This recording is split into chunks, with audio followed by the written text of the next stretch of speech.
Assalamualaikum warahmatullahi wabarakatuh. Halo teman-teman semuanya, welcome back to my YouTube channel.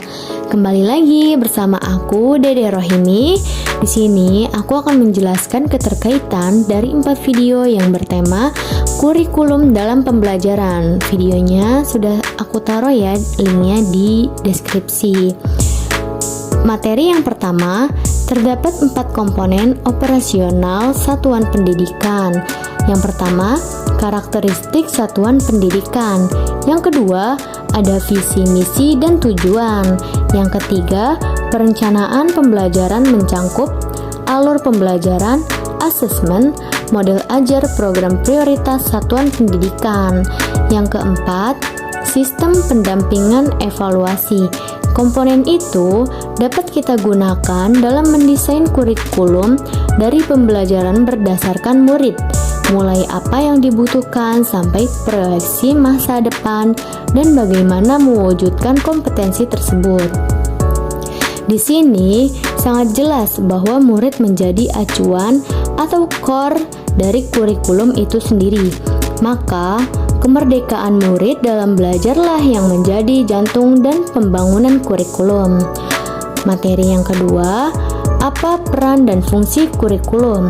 Kurikulum merupakan komponen penting dalam sistem pendidikan nasional.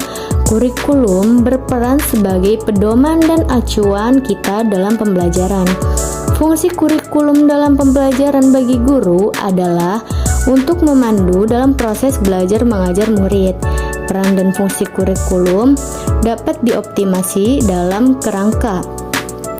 Yang pertama, mewariskan nilai dan budaya masyarakat yang relevan dengan masa kini.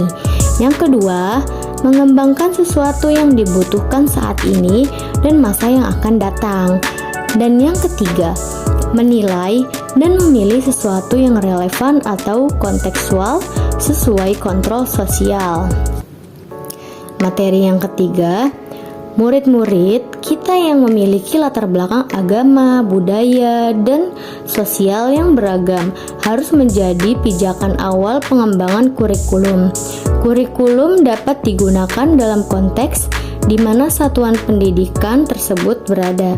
Guru sebagai ujung tombak implementasi kurikulum dalam pembelajaran harus tahu bagaimana pengembangan kurikulum diperlukan di setiap satuan pendidikan.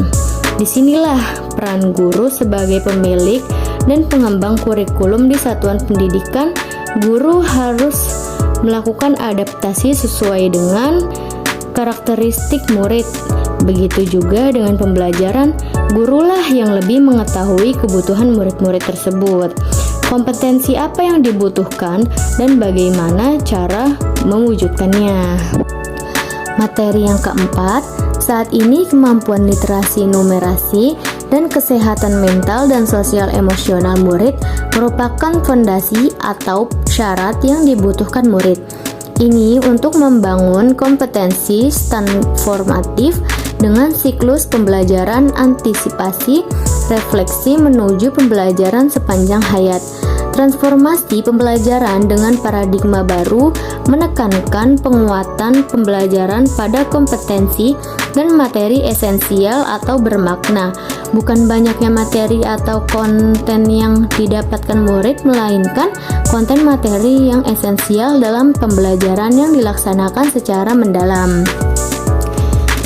Proses pembelajaran tersebut salah satunya dapat menggunakan siklus pembelajaran inquiry yang menekankan pada rasa ingin tahu sebagai dorongan belajar. Pentingnya rasa ingin tahu, murid perlu kita munculkan, kemudian digabungkan dengan percakapan atau obrolan yang menjadi bagian dari pembelajaran. Pertanyaan-pertanyaan terbuka seperti mengapa, apa, dan bagaimana merupakan cara guru untuk menstimulasi cara belajar murid, mengeksplorasi apa yang telah diketahui murid sehingga menghasilkan dampaknya dalam penyelidikan yang murid lakukan. Cukup sekian penjelasan tentang kurikulum dari saya. Kurang dan lebihnya mohon maaf. Billahi taufiq wal hidayah. Wassalamualaikum warahmatullahi wabarakatuh. Bye bye. Thanks you for watching.